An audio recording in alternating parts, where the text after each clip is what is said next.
at gmail.com. Right that? Uh-huh. Oh no, you've been pwned. Uh-oh. Let's see.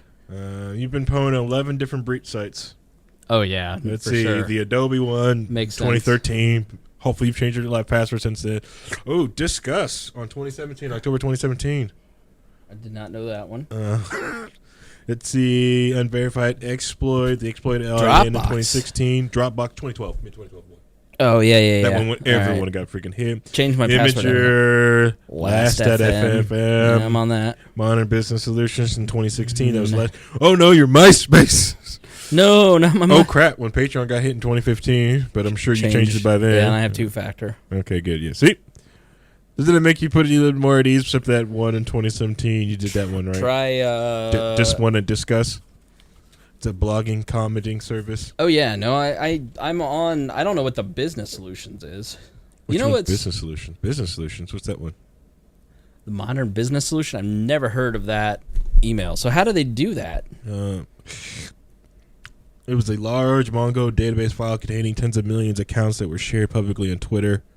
The file has been since removed. The database contained over 58 million unique email addresses along with IP address names, home addresses, genders, job titles. Like as... basically, security research, as these things get published, right. they take it and put this site. Gotcha. Make this site. And you can donate to this to keep them doing this site because they basically... So you don't have to... You don't have to be me to get on the pulse to go like, holy... Because a lot of things get hacked all the freaking time. Oh, yeah. No, like Experian, all that stuff. Welcome to the We Are Libertarians bonus hour. I am Chris Spangle. With me is Harry Price. And we are just doing Have I Been Pwned? So at the end of the last... And Harry's tech tip, just the tip, he basically told us about this website that says Have I Been Pwned? PWNED.com. And basically it goes through and you put in your email and then it shows you all the sites that email is attached to. And how does it know what I've been attached to? Basically, you know, which your hack has been involved in. Yeah, but how does it know that chrisspangle@gmail.com has been in those hacks? When they do the database, right? The database lets you, they'll basically like, because that's what your username or that thing that they attach to your account. Okay. That's in that database hack from this specific hack. So they go and collect the hacks. Right. Basically, the list that get published for these security reasons, collect that list, and they use basically they just cut off the password portion and just turn it into a searchable database so you can find out how you've been involved in a hack. The other reason why a lot of security researchers collect the passwords, even not to do anything maliciously, they just kind of use them for password crackers to crack different things or just to add different dictionaries. Like you can be. It's one, if you're locked out of something, the easiest way to try to crack it is to look at someone's like past password history and like, okay, you used to make passwords like this. I'm guessing some variation around this different thing here, or just to crack something at like or just to to test like, is my password secure? I don't know. Let me hit it. Wow, 100. Like, what's your password?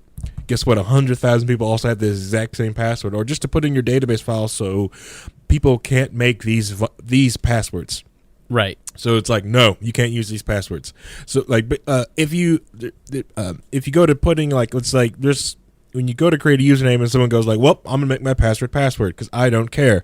Right. You can return back to the no, you can't use this password, and they can use those lists also to strengthen that because, like I said in the other one of that from the Hacker News was like there's over 500,000 people and their password was password on like Netflix and all the different goofy other sites. Yeah, and there's still old passwords hanging about. Like some people even go to reuse old passwords. Like if you had a Tumblr, I even forgot I had a Tumblr account. Well, I would imagine you have a Tumblr account. I can't believe I had a Tumblr. I don't remember having a Tumblr account. Man, I almost feel ashamed. But that's probably back then when Tumblr wasn't as bad. But anyways, if you forget about accounts like that and they get hacked, but most people will more likely remember that password they created and just use it for something. Right. Meh, I'll just use it for this. Just like I made the mistake of just kept using the exact same password I used for anything for one time for like my Pandora account and just watched. And it was kind of cool to watch different songs get in. It was like someone was into my Pandora account and just started adding songs. They like Mark Anthony. I tell you what. Silly. Man, I just Googled Lara Witt, who is the subject of our next story. Up next on the countdown. So, 10 things every intersectional feminist should ask on a first date. And so this was written, now you've probably seen this, but you probably didn't click on it. Correct. And it's from everydayfeminism.com. And this is not an Onion article. Like, this is here are their categories: Fem 101, privilege, trans and GNC, race, LGBTQIA, class, religion, sex, love, body, disability, violence, videos, and comics. Oh, okay. All right. I got to show you how to do archive IS so you don't give cancer stuff like this links. Okay. It's okay. Here's it's not okay. Here's a comic. Here's a comic about how white terrorism has grown in the last decade. Oh, Dagwood. What if we thought of gender like ice cream? It makes sense. Here's why. And it's basically they take memes and then they've written 100 pages. Look at this. It's just so awful. It's cancer. The one we call it cancer. Yeah. Cancer. And it's written by this woman. I'm going to misgender her, I'm sure. Well, did you say woman? I said woman. I'm guessing her. I'm assuming Lara Witt is an intersectional feminist writer, the managing editor of Wear Your Voice magazine, and a digital media consultant based in Philly. She writes about self-care, pop culture, and deconstructing systems of oppression. Her work has been featured in Teen Vogue, Harper's Bazaar, Bust Magazine, Elle, and more. You can find her on Twitter, although I wouldn't recommend it. So I looked her up. I Google imaged her because I wanted to see if she was hot. And she's smoking hot. Sexist. She's very hot. I can't tell what her race or religion is. It looks ethnic. Your cis male sexism and misogyny. I can feel it over here. Lara Witt hates white people, and her dad is white. This is from Front Page Mag, which is cancer on the right. She tweeted, "White people are evil. Whiteness is evil." She's from Teen Vogue. She's Kenyan Indian, and that's just her mother. Her mother's from Kenya. Her mother's Indian, and her dad's white. So, all right, cool. Let's see what else we got. I find it despicable that some Jewish figures are decrying rockets being launched at them. Israel has the means to protect itself. I have dedicated my life to dismantling white supremacy, but I don't weaponize my racial identity to do so. She's a real treat. Oh, mm-hmm.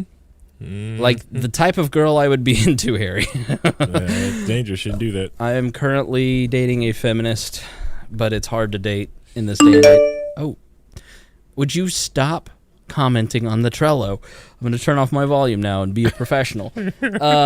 So this is the type of girl that, my type, which is liberal, wears scarves, nerd glasses, listens to Hermione.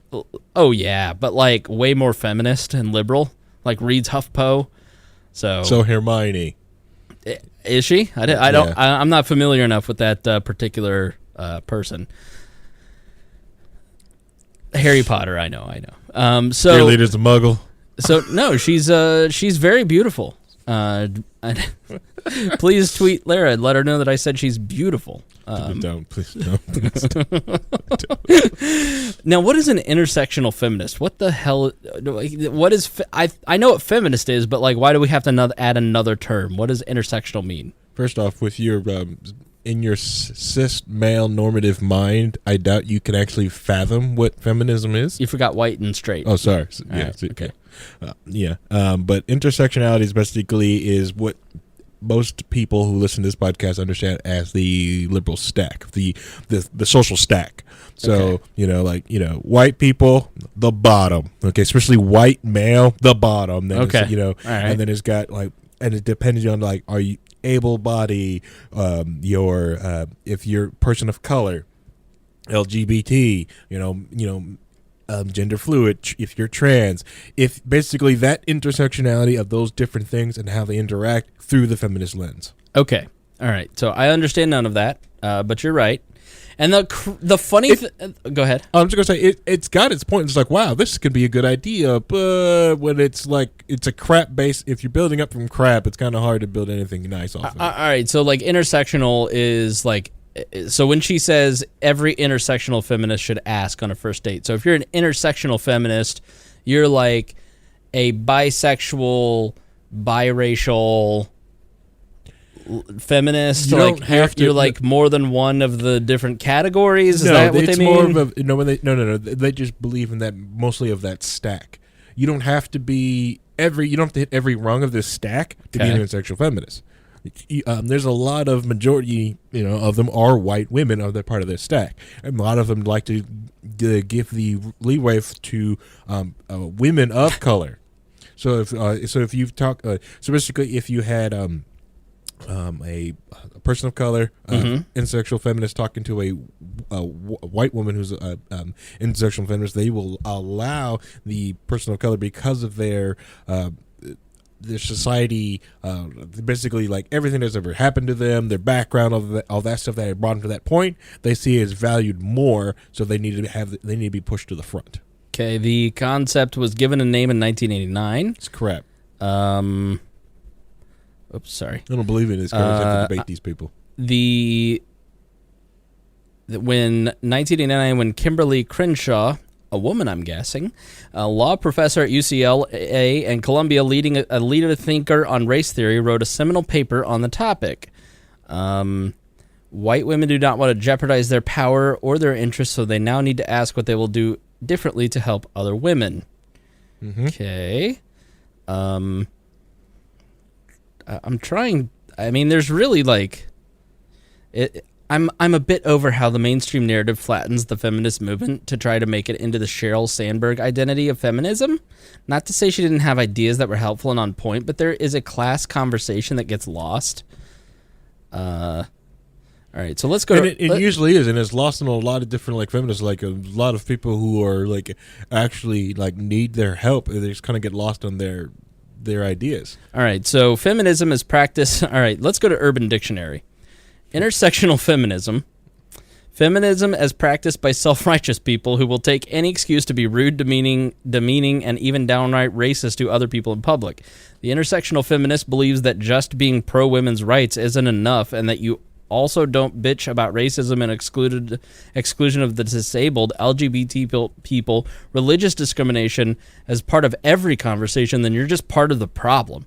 The intersectional feminist will use their philosophy to enable poor behavior and paint themselves the victim of every interaction they have with people who don't try to toe the party line. When called on their behavior and asked to try and get their point across without resorting to hostility, the if and will invariably cry racism against the oppressor. Essentially, these people represent the extreme end of a far, far left liberal philosophy where good ideas of equality and cooperation between all people are twisted into a constant rage at each other, at other well-meaning people who are all or not. All right, so these are like the all or nothing people. Okay, I get what you're saying. So it's like, so they're all right, I kind of get it. So yep. Yeah. So yeah, it's when most people say, like, when most people go, feminism is cancer, I hate feminism, this is who they're really talking about. So like they've ran into an intersectional feminist. Right. So like Lara Witt's dad is white, and Lara Witt's mom is Kenyan and something else. I forget what I said. She looks white. Yep. So white passing. Right. So she utmost of privilege. Right. But she can so she needs something to bring her stack down. So she needs something, right? So intersectionality allows her to be able to be a feminist and attack white people and other people who are privileged just like she is. Okay. The only way to do it is through an intersectional feminist idea. Because to try to do that idea like, well, what rights you do have that I don't have, when it comes down to it between two different white people, most people go like, no, y'all both white. I don't give a damn. Y'all both white. All right. Okay. I get it. All right. So I wanted to, because this is one of those things that everybody's seen and everybody's making fun of, but I wanted to really funny. It is funny because it's totally serious. Like, all right, so let's look at the other articles on this website. So No. I just wanted people to get an idea of this website. How to survive the holidays in a cross-class relationship. 4 reasons why we need to stop thinking of skinny shaming as reverse discrimination. 15 comments polyamorous people are getting tired of. Everyday self-love course. 5 reasons why Asian respectability will never save us. So let's go to, do you have a social media addiction? 139 shares. I just want to kind of see how this fares. Let's go to Lara's other articles. And it's not, and this site, it's like, you guys are just beating up the site the same way as the Mary Sue. What? The Mary Sue. 611 shares on this. What is the Mary Sue? Mary Sue is also another intersectional feminist website that also do different different things like this, but they break down like a lot of pop culture and stuff like that. Got it. So this has had almost 47,000 shares on a site that normally gets 600. Yeah. Which is very small for a blog. Like We Are Libertarians probably gets millions of shares. We're probably 50, I hope. But the funny thing about this article is this 10 things every intersectional feminist should ask on a first date is the photo is of a woman looking like sad on a first date, and there's the back of a guy's head, and she's kind of, she's got Middle Eastern features, but she's white, and she's super hot. Like, they're using an attractive woman as clickbait. Like, they're using it to get your attention because this woman is so strikingly beautiful that you can't help but like stop in your feet and look at this woman because she's so pretty. And you wonder what she's really what's her attention and why is she paying attention to this other person? Right. And so they're using her white identity and her beauty to get attention for this article, which is hilarious to me. So she writes, as a queer femme of color, I keep close relationships with people who go beyond allyship, what is allyship? Being an ally with other people in the political stack. Like I said, it's the way to, because if you're not gay or lesbian or anyone in the BLT stack, okay, you're an ally. All right. So as a white cis middle class male, I would have to really go hard. I could never be an intersectional male feminist, but I could be an ally. There's no such thing as male feminists; they're just male allies. Okay, all right. And if the hardcore feminists won't even see men as even allies. Okay, they most just see you as a predator in their midst. Okay, especially TERFs. What? What's a TERF? like I just want people to I'm sorry. I just want equality and for people to just be treated nicely. Like all the terminology is just so hard to keep up. Like it's just virtue signaling on virtue signaling. It's just so who go beyond allyship. They're true accomplices in the fight against white supremacy, queerophobia, and misogyny. If you're not going to support marginalized folks, then we can't be friends, let alone date. The personal is political. And this is like a really important thing to understand, that the left is doing it more than the right, but the right is starting to do it. And that's why I think the Roy Moore situation is such a dangerous moment for the right, because politics has become identity for so many people. And for people on the left, everything has been like their politics is their identity. And like, if you're listening to us and your identity is a libertarian, and there's not like also dad, coworker, friend, Christian, Jew, Muslim, like there has to be other parts to your identity beyond just being a political ideology. Like I've just seen so many people over the last 15 years as I've worked in politics, like their identity is their politics. And so when you criticize their ideology and their politics, you are criticizing them, and they just leap out. And so that's why the SJWs just take this stuff so hard, is because she's saying it. The personal is political. Right. Yeah, the personal is political. And this is the same thing these intersectional feminists have done to every different community they have jumped into. They've made it personal for so many years. Right. You know, and it's everywhere they go. And that's why when people go like, well, feminism's a cancer, well, this is what they're talking about. I just remember Maya, just keep eating everything. When we were creating Maya had such a hard time because Maya was transitioning from male to female and was going through a lot and like was really struggling with her transition and had a lot of questions and would go into trans groups trying to get answers, and they would just berate her because she was a libertarian. Right. You know, like, you still just have all your privilege, and like really made it very hard for, I mean, she relied on me. And like, I'm like, bruh, I don't know. I can't help you. Like, it's if you have one part that's out of alignment with the stack, right, apparently you're fucked. You're out of the stack that try to kick you out. And especially, like, lucky she didn't run into, like, any more TERFs. Right. TERFs are trans exclusionist radical feminists. Beyond the lovely cushioning, happiness, and support that we receive from our platonic relationships, which are, in all honesty, soul-feeding and essential, feminists also date. But there are questions we have to ask before we get close to someone.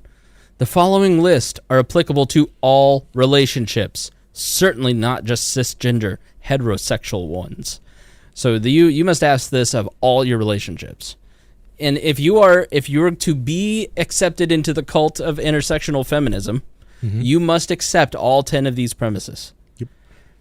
And it's actually like a really scary thing. Like, we're all laughing about it on Facebook, but like, I think it deserves a closer look, because some of this stuff, it's like, to be accepted, because here's the thing about the left, like, this is their end goal. This woman is their end goal.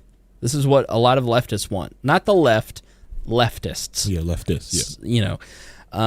Do you believe that Black Lives Matter? Yes? Wonderful. Let's start here. There are 3 categories that are non-negotiable for me.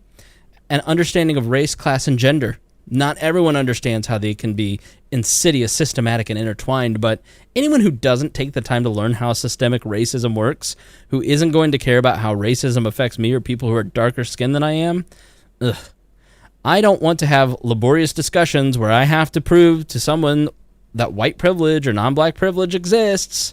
If they're willing to learn and listen and make the space to decenter their whiteness, if they're white, that's a good place to start. So, Harry, as a new feminist, I have to ask, do you believe that Black Lives Matter? No lives matter in the all void of everything. When it comes down to everything, and in the endless time of span of everything, our lives are really just specks of, points of times. Even on this earth, it means nothing in the grand scheme of thing, and eventually a black hole will eradicate the earth and everything that we have ever created. There's no chance of the human race of getting past, a black hole and our own sun collapsing everything that we've ever created. So no, nothing matters. Sorry. Okay. Did you hear about that asteroid that's cigar-shaped that's heading towards us, by the way? Like, yay, giant meteor. Yeah, no, it's not a giant meteor. It's a UFO. Like, there's a...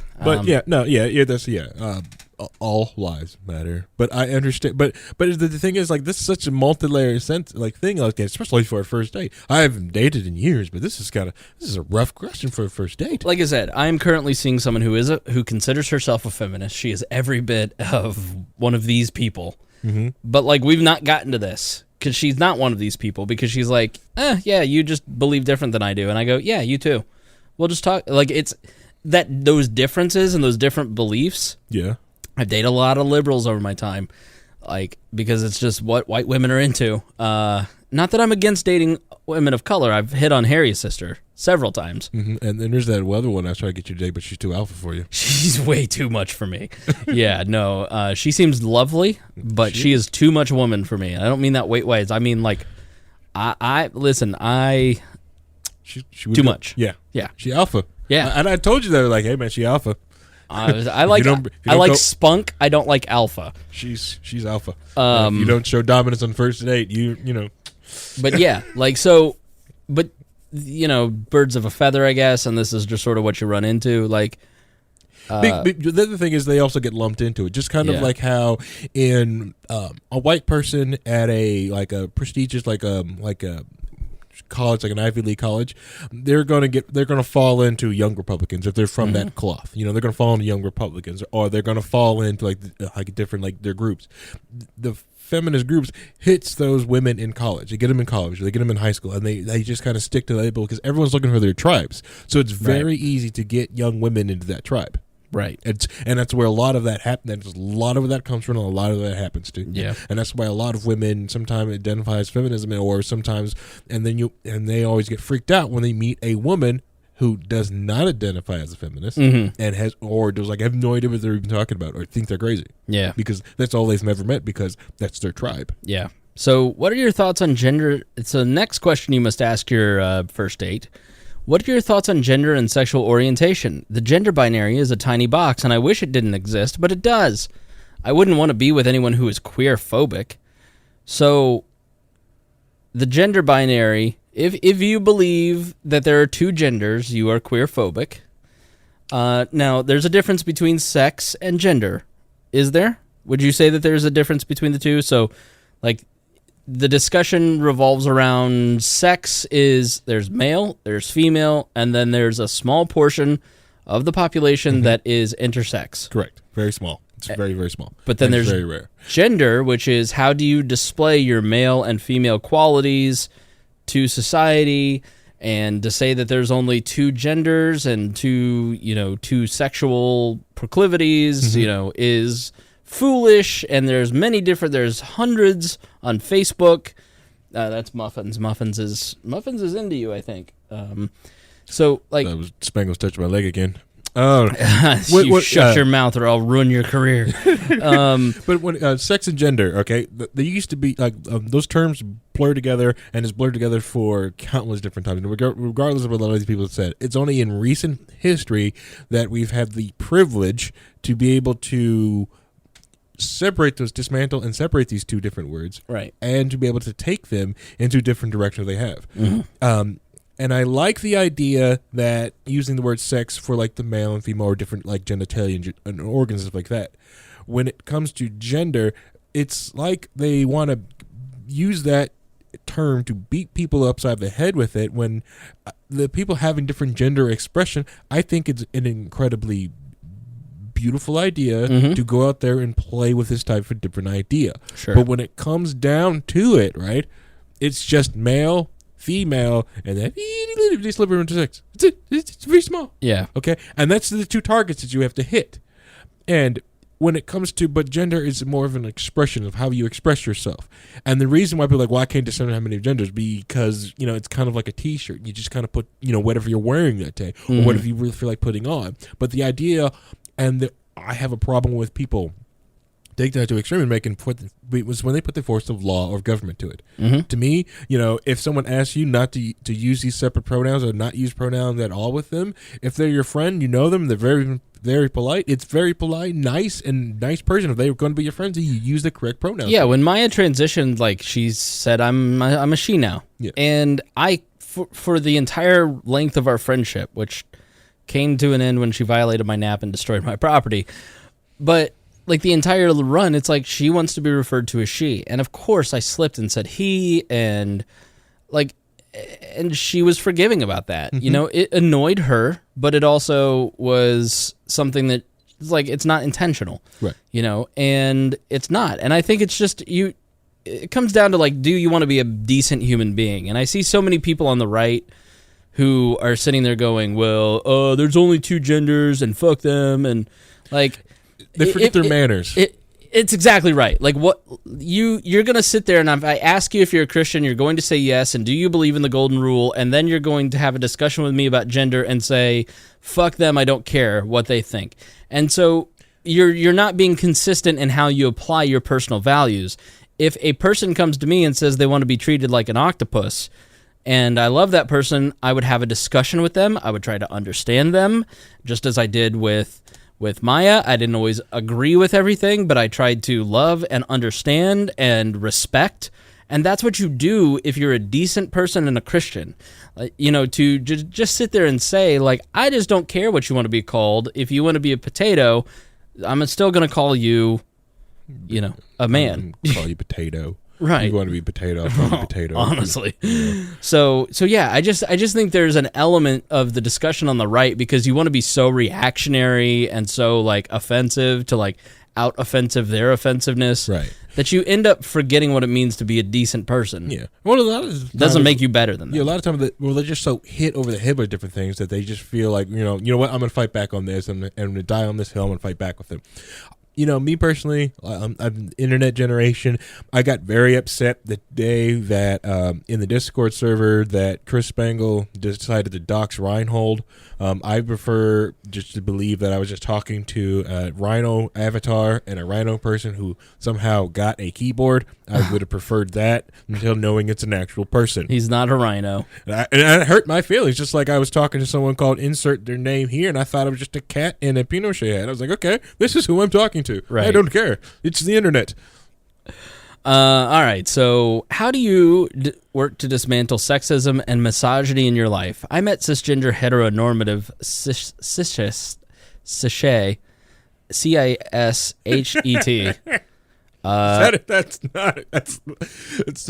they created a word and created another word. You know what? It's so cishet.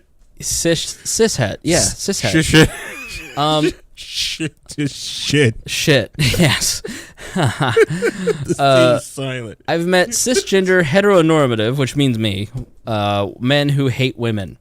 They say they love women, but that love is conditional on not having their toxic masculinity questioned or threatened in any way. They love as a monolith. They love what women have to offer, whether it is sex, food, love, care, emotional labor.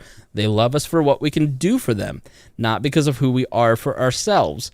It is crucial for the cis hetero male to understand how to decenter their male privilege in order for them to understand multitudes of interpretations of femininity and womanhood. Mm-hmm. Beyond Misogyny 101, does the person you are with understand rape culture, systemic sexism, and misogynoir? The fuck is misogynoir? Are they willing to learn if they don't? I'm willing to learn, honestly, because I don't know what misogynoir. We're gonna look this up because I'm learning a lot. Sounds like a movie genre that would be awesome. Like is Mad Men is its own genre now? Is that misogyny noir? Kinda, because like I could go for like some more, like a whole like genre of more Mad Men. Got some more of that misogyny noir. Misogyny directed towards black women, where race and gender play both role and bias, as coined by queer black feminist Moya Bailey, who created the term to address misogyny directed towards black women in American visual and pop culture. 4 tired tropes that perfectly explain misogynoir. That's a great term, and they just ruined it for some crap. So misogynoir is the sassy black woman, the hypersexual Jezebel, the angry black woman, the strong black woman. First off, black women are strong. They are sassy. And they are sassy. I don't know.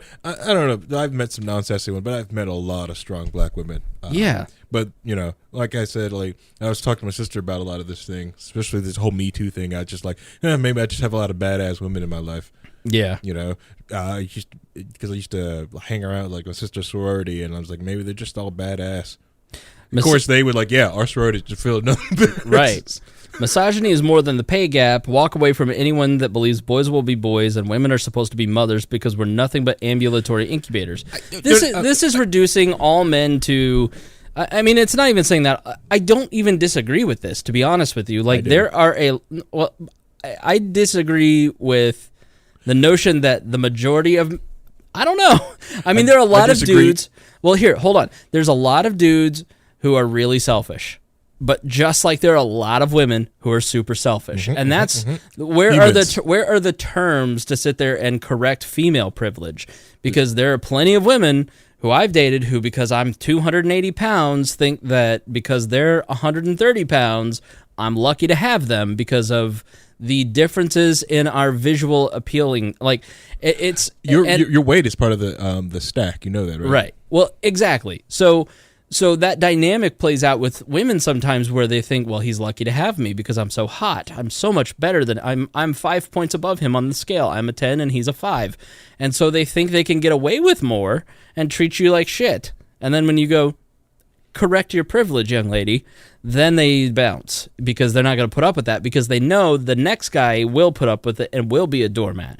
Yep. So where are the terms to...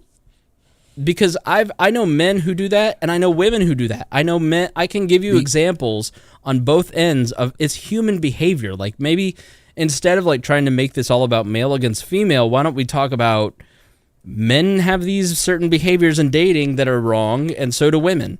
Like, well, Chris, we're talking about women right now. Right. That's a nice discussion. And we'd like to discuss those issues through the feminist lens later. Okay. But no, when it comes down to that, those words don't exist. And the same words they use but people in power that have privilege don't see their power and don't know their privilege. Okay. So the same term that people talk about how people have white privilege, females don't also see their privilege because they also they don't see their power. Gotcha. They don't, and it's so that's like understanding. It's like breaking this down, understand rape culture. I understand rape culture. I understand the West is not a rape culture. You cannot get away with rape here in the United States. That's how you get curb stomped. Right. There are countries that you can get away with rape, and India has an enormous problem with rape. And that's kind of misreported. No, it's not. Like India has a tremendous. No. I'm not saying like the numbers up. I'm saying like some of them it's weird. India's a weird place. India is a weird place, but there are a lot of villages where you can pay off the guy. You can rape whoever you want and then pay off the police. Correct. Yeah, that Burma, or just some of these. There's a lot of different places in Africa. There's a lot of different places that this stuff happens. That this is a rape culture, right? Okay, not here in the United States, not in England. That's not a rape culture. Systematic sexism. Show me what rights a man that a woman does not have that a man has. Show me on a sheet of paper. Sure. Show me. Misogyny noir. Well, stop making Medea movies. Okay, first off. What are you? And next time you see an angry black woman go off at the store, just go like, come on, just put it on. Stop showing on Facebook. Come on, Black Star Hip Hop. Yeah. How about World Star Hip Hop? You close it down. Yeah, stop that. Stop it. Stop. How about you close down the whole? Stop it. Close down the whole Cardi B industry. Yeah. Okay. So also, misogyny in the pay gap. First off, if you can find me a woman making less than a man for the same experience doing the same amount of work, if you can find me that woman, right, and that man, and you can show me their pay and they're actually the same, please show me that person because I want to go with them to the lawyer to sue the crap out of the company that was absolutely working for. And any other lawyer would be beating them off with a stick because if you found that, please show that first lawyer because they're ready to sue. Beating them off with a stick. That is. I know it's a phallic shape. I'm sorry about that. So it's part of and the whole boys will be boys thing that goes off the same phrase like it's kind of like locker room talk. No, boys will be boys and girls will be girls. It's a part of a phrase of people going pranking and stuff like that. That's not meant for using for like boys will be rough and boys will be boys and be rough and tumble, and girls will be girls when they play with dolls and stuff like that. That's where that phrase come in. Trying to blanket it to use it for because like boys will just beat on little girls or boys will rape people and be like, well, boys will be boys. No one freaking says that. And come on, get off it. Get off your freaking high horse and actually analyze some of the crap that's going on. Any other time that rape has happened, this is a freaking serious case, especially when someone brings like evidence out. People will destroy someone's life on the accusation of rape. We do not live in a rape culture. Sorry, I get very passionate. Holy Nikes. What? Roy Moore lost. All right, we'll deal with this later. Oh, thank you. Thank you. We don't have to talk about him no more. Unreal. We don't have to talk about him no more. No more. All right, number 4. What are your thoughts on sex work? You may scratch your head at this one, but much like racism and misogynoir, being pro-sex worker is a necessary pillar of dismantling the patriarchy. You mean like what? letting old white dudes fuck young hot black women? Like that's First off, legalize that. That'll help the patriarchy. I don't think the patriarchy stopped the sex trade. I don't think that was the patriarchy. All right, let's hear this. Sorry. Let's hear this out. I don't mean pro-sex worker in the sense where non-sex workers write op-eds and think pieces about how sex work is amazing and feminist. I mean the kind where we pass the mic to sex workers because they know their experience is better than anyone who ever hasn't engaged in sex work. I mean the kind of pro-hoaxism, or What the hell? I'm learning so many words. Like, I just pro-ho. It's pro-hook.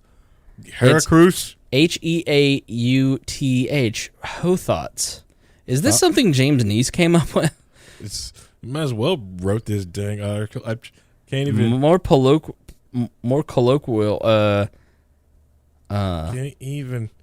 Can't. Intersectional sex politics, black and brown women, trans rights, pro-ho, derived from the more colloquial pro-ho, black or brown womanist, women and femme, cis or trans who are pro-sex and or sex workers and support sex workers' rights. So it's like a label for this movement, apparently. What is that, prohesium or hesium? I mean the kind of pro-hos where you understand the labor of sex workers of color, especially trans women of color, who engage in sex work because their experience and knowledge is crucial to understanding oppressive structures of the world. Well, like but there's a lot of people in the trans community push a lot of other trans people towards sex work. Yeah. But sex work is work. Yeah, I don't think libertarians generally have a problem with this. Like in a free society, right. You want to sell your body, then you can sell your body. There are consequences to that. There are dangers to that, and you take all the responsibilities for that. Correct, yeah. And by having an open and transparent society where we do make available the avenues where sex workers can tell their life story accurately, and then you get a more informed society making the decision if they want to go into sex work. Correct. And by doing that, a lot more people will not go into sex work, to be honest. I don't know about that. Trust me, I dated some hoes. See, but the thing is, it's like there's a lot of women that do sex work, that love the job, that love the business, they love what they do, and they get paid and a lot of them get paid very handsomely. Some of them don't. Some of them have a hard time, but a lot of the hard times they have is because of how the industry is looked upon. The other thing is, I doubt the patriarchy would stop the guys from. It makes no sense why the patriarchy would be against. Paying women for sex. That makes no sense. That's where the hang up on is at. I'm like, how does this not benefit men? Because as far as I know, as being a guy, I want sex. I also have money. If I put the two together, I can pay for sex. Who in this equation don't like this? Oh, right. That's right. The missus. What? No, yeah. That's one dismantling. I'm moving on to the next one. I'm tired of this one. No, we're all there. Are you a supporter of the BDS movement? BDS stands for Boycott, Divest, Sanctions, an effort to end international support for Israel's oppression of Palestine. I grew up with Jewish, Israeli, non-Israeli friends, and Palestine friends. Before and even understanding the power and oppression work together, we understood the trivial hatred that colonized and put in constant danger the life of Palestinians. I eventually learned about apartheid. Listen, this from a libertarian perspective, we shouldn't be supporting any nation. Yeah, I don't support financially. I don't want to support any nation financially, and the Palestinians need to understand that the United States and the rest of the world is really holding Israel back, because there's nothing really holding Israel back to just taking over the whole region. Exactly right. And to be honest, there's people like Pastor John Hagee and Pat Robertson and the evangelicals in this country that would make up whatever foreign aid. I mean, they send a tremendous amount of aid there already. So yeah, and they've got the firepower. They've got the ships. If Israel really wanted it, they could we're going to march to Egypt and stop there. Yeah, anything in our path is ours. They are the best military in the region, in the world. What is your understanding of settler colonialism and indigenous rights? I didn't grow up in the United States. I was raised in Switzerland, so my understanding of how Europeans committed genocide against indigenous populations here in the U.S. was fairly limited. It required a good deal of my own research to really understand how settler colonialism works and how devastating the erasure and violence against Native Americans is and was. Your date thinks Native Americans are tropes or relics of the past? No thanks. A key part of intersectionality is having a complete understanding of how historical and current policies endangered the lives of millions of people, and simply because of white supremacy and the colonial entitlement to finite resources and land. From a libertarian perspective, there are parts of this that are true. We don't believe in neocolonialism. We don't believe that it's right for the International Monetary Fund and the World Bank and the UN But basically these bank cartels or Chinese governments or United States governments to go into a place like Kazakhstan or Niger or Afghanistan and say, you have uranium, you have iron ore, you have all these resources.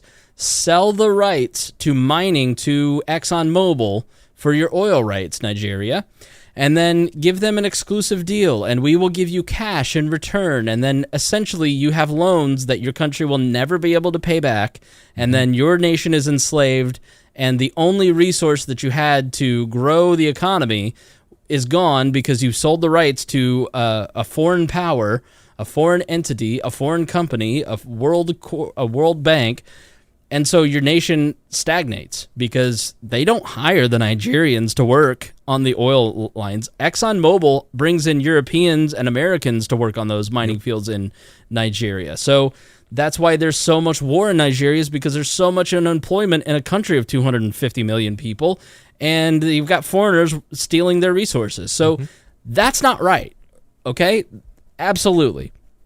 But once you get to everything is about the past hurts, like reparations. Harry, are you pro reparations? No, that's a dumb idea. Why? You're a black man. I'm guessing you were descended from slaves, right? No, I wasn't. What? No, I wasn't. Really? Yeah, really.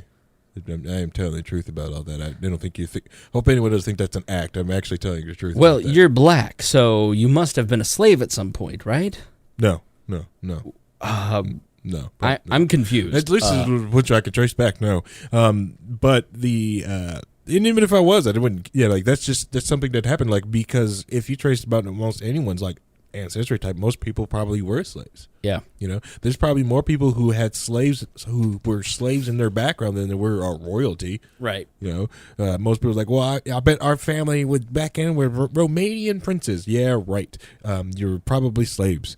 Just like everyone else, whatever barbarian horde went through your town and rounded everybody up to get scarce resources. Right. And yes, what the settlers did, like as we can see that back there from this lens in 2017 of having all these plentiful resources, that was awful.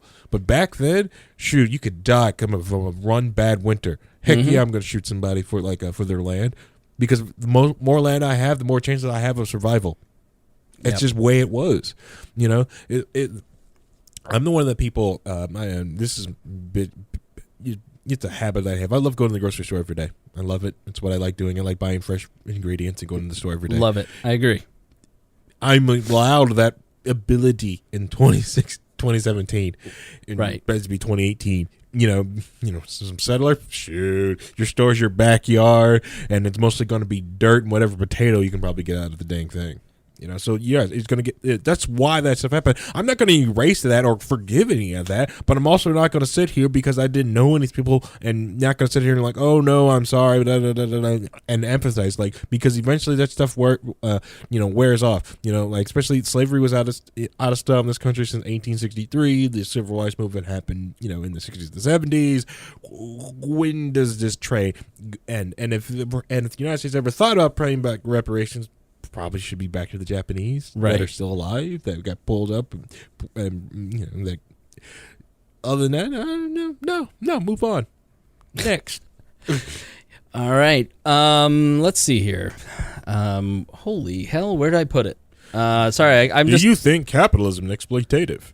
Yes. Anti-capitalism, especially the United States, is imperative. If you have an understanding of systematic racism, the prison industrial complex, the 13th Amendment, and exploitation, capitalism, for one, teaches us that we are only valuable if we produce capital. That means that if you aren't contributing to the system with your labor, your life means almost nothing. If your date says they are anti-fascist and part of the resistance, but they're cool with exploiting labor from communities of color and they support the school to prison pipeline, then there's a good chance they'll only value you for your ability to nurture them without reparations? Reciprocation. Yeah, that's it. Yeah, so this is bullshit. This is stupid. This is literally retarded. There's certain things that I just don't like. People on the far right and far left, and even the far libertarian movement, like people on the far end of any movement, sometimes they just believe stuff where they get so far that they just stop believing in facts and the things that are right in front of their eyes. Like you get so far conservative that you stop believing that you can literally look at Greenland melting. Like should we do something about that? Like, let's get off of foreign oil. Let's get off of American oil. Let's start. What's the problem with lowering our carbon count? Like, I'm not for destroying economic systems to do it, but let's have a discussion about it and start using the power of our best minds to solve that. And lo and behold, you get a Tesla using capitalism to solve a problem like global warming with their batteries. You get so far left that you stop looking at the differences between the Soviet Union and the American system, the East and the West. Like, when you look at communism in the 20th century, look at how many people died of starvation versus how many people, the middle class in America in the 20th century. Look at where they started. My grandmother in 1930, nearly not even 100 years ago, when my grandmother, during the Great Depression in the 30s, which was made worse from interference by the government instead of just leaving it alone and letting it all self-correct, FDR tried to help and tried to fix it. My grandmother would have potato soup for dinner every single day. Lunch, potato soup. You know what potato soup consisted of? Water and potatoes. That was her meal for 3 years of her life. So now we're in the Great Recession, and I'm still going to McDonald's. I'm still having Chick-fil-A. That's capitalism. Versus the Ukraine, you have people starving to death because once you get control of the food supply, for instance, under a communist system, then people start starving because it's really all about power. And it's not actually about economic fairness. Yep. When you have an economic system like North Korea, let's look at North Korea. That is the logical conclusion. It's not a reducto absurdum. It is the actual logical conclusion of what this woman believes. In North Korea, the people who are at the top of the food chain live like kings, literal kings. Kim Jong-un has 13 houses, and everybody else is fucked. And you create a system where everybody is starving and everybody has no economic opportunity and everyone's miserable except for the people who are in power. That is the logical conclusion of your ideology. The logical conclusion of my ideology as a libertarian and believing in free markets and capitalism is that everyone prospers. And yes, there is inequality, but there's inequality in your system. Mm-hmm. And the inequality is that everyone is equal in misery as opposed to equal in prosperity. So, let alone the bodies. Exactly the right. Body count. We don't know how many people that communism and socialism has killed. Yeah. We don't know. There's just no numbers. Hundreds of millions. And that's a low estimate. Right. It's literally, I think it's like China killed 100 million people, I think. Since we know of its country so large, they could probably uncover a mass grave just digging in another hole somewhere else. Just like up there in Russia and Ukraine, they can find another Stalin grave. Right. Oh, crap, found another one. Yeah, here's some bones. Yep. But the other thing is, it's also it's a misunderstanding of what capitalism is. Capitalism isn't like what you can do to value your labor. The system of capitalism is mostly the system to allocate resources that are scarce that have other uses. Right. If bread, or I could even go further, like if flour had one use, right? Just one use. Mm-hmm. It just used to make bread. Well, that's not true. Flour can make cookies. They can, you can make biscuits. So which one do you make? Which one do you sell? How do you make these decisions? Right. This is a very simplified version of capitalism, but that's what it is. And that's what everyone does every day because everyone is greedy and wants to make the most money. So you'll make what makes sense, and you'll make what you can do with the scarce resources you have. If you're a central planner and you're trying to make these decisions, you have no idea what you're going to do, and so this is why those famines happen. Because if you believe, nope, everyone is not going to eat cookies this year, so don't make that much flour. Right. Well, it turns out everyone wants cookies. Mm-hmm. Now everyone's out of, and everyone's making bread too and all this other stuff, so we're out of flour. Right. And then when you ask for different resources, You don't know what you need. You don't know what everyone's going to ask for because you're not in this capitalism. So you're going to ask for everything you can freaking get your hands onto. Right. So you may have access to 100 things of flour. You probably only need 50, but since you don't really know, you're going to ask for all 100. Right. All right, let's go on to number 8. Can any human be illegal? We live on a tiny planet with land and water in a galaxy surrounded by a universe with an inconceivable number of other galaxies and planets, even though the planet is dying. Yet here we dictate where we are and who is allowed to be where we are. It is mind-boggling that borders are even a thing, so to call people aliens or illegal immigrants is so inhumane and despicable. White America stole this land, colonized this land, created so many borders, pushed out, killed, and enslaved people of color, and somehow they have the audacity to claim that this land is theirs and that black and brown immigrants are stealing jobs, lands, and homes. Miss me with that bullshit. Can I have your house? Yeah. Like, okay, this is just, let's look at this logically. I was with her in the first paragraph. Yeah. Right. No one is illegal. No aliens. No border. Whoa, what? Okay, so this is another problem with people who are on the far end of their ideology, is that they start to like float into the ether, and libertarians are worse at this than anybody else, because you end up like, Roger Paxton said I'm not a libertarian. Well, no, I'm a libertarian that tries to apply the libertarian philosophy to reality. I'm not a libertarian who sits there and tries to create my own new utopia. Like, I'm looking at what is. Like, I'm looking at what is the better choice for liberty in Alabama. Well, neither of them. You know what I mean? Like, you're better off staying home if you were in Alabama, for instance. What are people talking about? Like this instance, what are the libertarian thoughts on 10 points of intersectional feminism? You know, where an anarchist gets to say, well, who cares? This wouldn't exist, and blah, blah, blah, blah, blah. Let them, the easy answer, let them go be themselves in intersectional feminazi land. Like, okay, well, that's a great convenient answer, but maybe we should wrestle with the ideas a little bit. And the reality is that it's not 1842 in the Indian territories. It's not 1492 when Columbus sailed the ocean blue. It's not 1635 in St. Augustine or Jonestown. Like it is 2017. It is the current year. So if we're going to sit there and say it is the current year, how do people not believe this?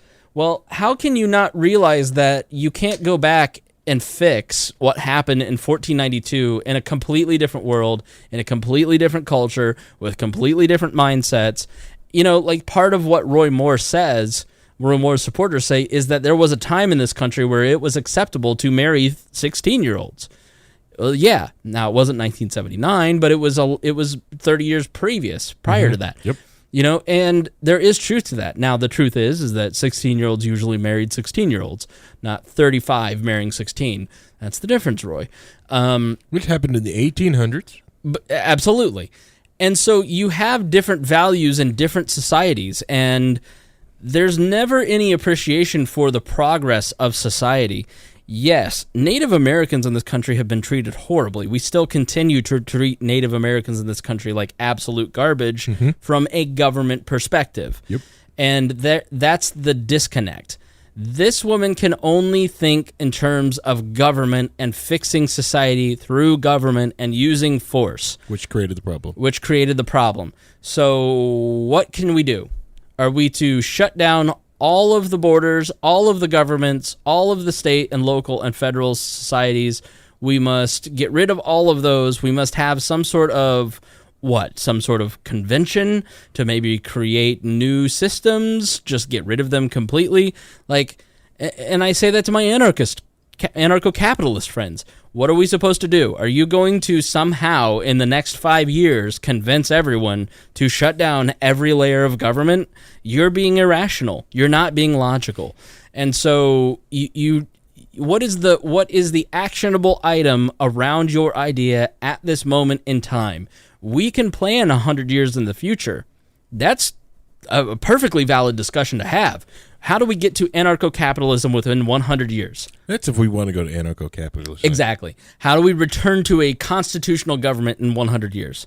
Okay, progressives 100 years ago sat down and said, how do we get to a progressive society within 100 years? They achieved it. Eugene Debs had a 100-year plan, and in 1912, you look at his platform, it is Barack Obama's platform in 2012. So it's like this impulsive right now knee-jerk reaction as opposed to how do we move there? How do we get there? And so you lose people when you want to sit there and say, treatment 100 and 200 years ago towards Indians was despicable. I agree. Andrew Jackson was a shithead. And so like I wasn't Andrew Jackson. The federal government is different than it was. The federal government, just elected the guy that prosecuted the Klan who killed 4 little girls in Selma. Like, as opposed to the child molester. Sometimes our government works the way that it's supposed to keep nuts out. So I just don't understand the logical conclusion of this. I don't understand what actionable item she's actually looking for. Like, I can agree with her that, not every piece of land in this country either was the Indians, was the Native Americans. It's all over a swamp. Like, white settlers from Germany moved into Freelandville and planted the Risley and Spangle names from whence I came on my dad's side, and they didn't steal anyone's land. They homesteaded. They came into a piece of property that nobody was using and created something out of it. Like, my ancestors didn't steal that land. Nobody was on that land.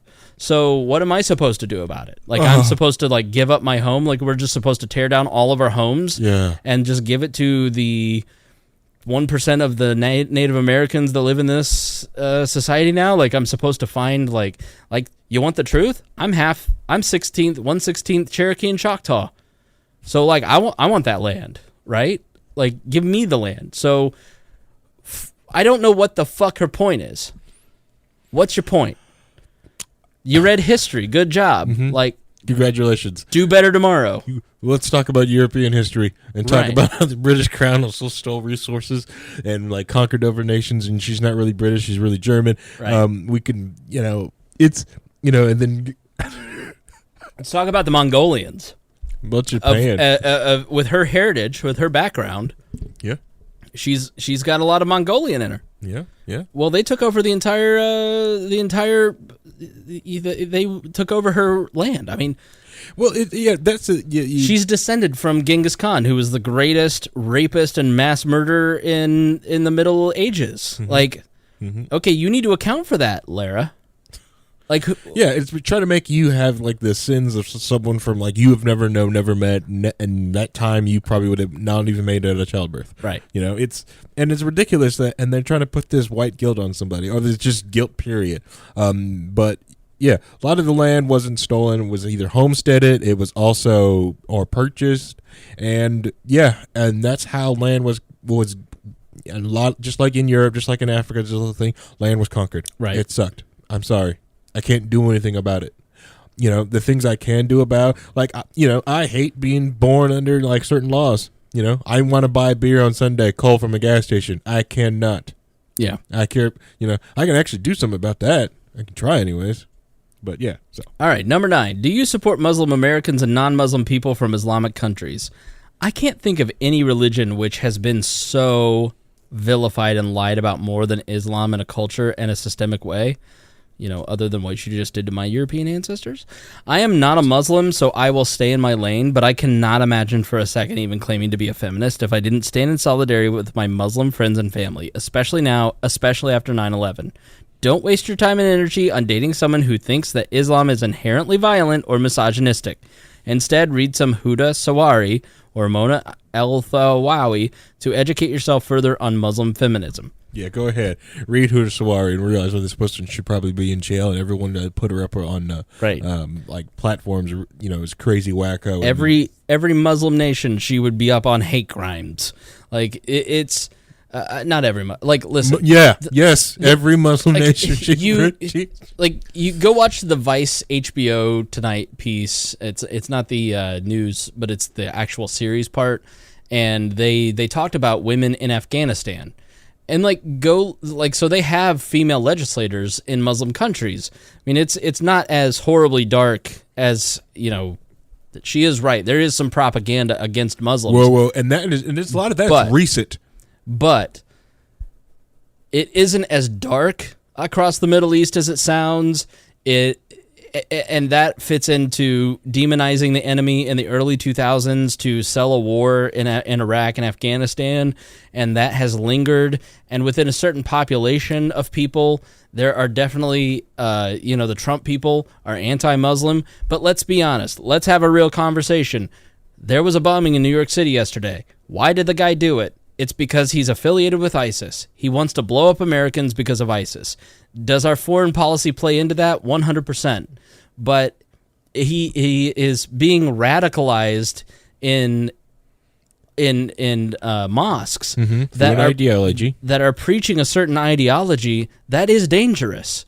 And so I have to ask Huda and Mona, do you agree with that? I have to ask Lara, do you support those mosques? You can't say that you're 100% across the board pro-Muslim, pro-Islam, and not have a conversation about the very real threat that it poses to humanity, because there is a very large percentage of Muslims who want to chop the heads off of everyone who isn't Muslim. And so it's a very real issue. It's something that we're facing as a society. Is it something that our foreign policy largely caused to ramp up? Yep. Fuck yeah. Absolutely. And that's part of the conversation that we need to have without all the propagandizing. And what she is doing is she's just trying to sprinkle fairy dust over everything and say that things are good and you're just making it bad. Well, that's not the case. Like, it's much more complicated than the way that you're making it out to be. Yeah, and your Muslim buddies in your Muslim countries, they toss your LGBT friends right off right off a roof. Exactly. And they'll also toss your female friends with your uppity opinions. Lara, let's see you go out on a date and have a conversation. Let's just see how you introduced yourself. As a queer femme of color. She's going off the roof and she's getting stoned. Let's take you to Saudi Arabia, which is our closest Muslim ally. Let's sit you in the middle of Saudi Arabia and you say that. It's finally getting a movie theaters.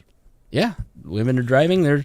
Which all these that's all recent stuff, and that's only because like the new, soon to be king up there is going to be a very young progressive guy. So yes, that is part of it. And so he knows he has a short amount of time to change things because he has a very young population of people who are our age, who are 20s and 30s, and they are going to grow more and more restless, and they don't want to have an Arab Spring there. There's several different factors. So you have a younger population who wants more modernization, and they see the income inequalities that are very serious.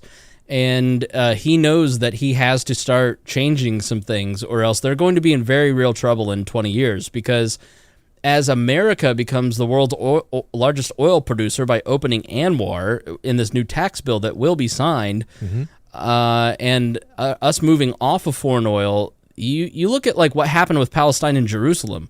It shows how completely impotent most of these governments in the Middle East actually are. They don't have the power to support Palestine and have 5 million people in an intifada protesting this decision like they did. Nothing really happened. And it's because they have much bigger concerns, which is the shrinking power of OPEC, the shrinking revenues in oil, the growth of Iran, and its influence in the region. And now you have this alignment of Jordan and Israel and Egypt and Saudi Arabia and these Shia countries fighting Sunni countries. Everyone's concerned about Saudi Arabia, or Syria, I mean. And so Saudi Arabia has a very strong need to liberalize and give women the power, give women more of a voice in society, or they're going to face very real social upheaval. America has infected Saudi Arabia with liberty. Yeah. The ideas of liberty, the ideas of freedom, and a lot of these people, they're wanting that there. Right. If you listen to Gabriel Iglesias, the comedian, a lot of his special, he'll talk about him going to Saudi Arabia. This is a comedian going to Saudi Arabia. Yeah. This is that's wrong. You can't do this. No, but they talk about how they will take them off to like a desert out in the wet. So these young people pay for them to come there and take them out away from all the secret police and the secret priest. Sorry, the priest. No, they're not police. They're priest. Right. And they have their comedians. They have their drinks. They do all their dancing away from everything. Yeah. Those people grew up. Now they have power. Now they're just like that. And it was weird to watch that stuff go from being underground and now to like, nope, no, we're done doing this underground. We want to do this here now. We want to, everyone's growing up. And it's nice to see that as it comes because you're right, if they don't, then they'll lose power.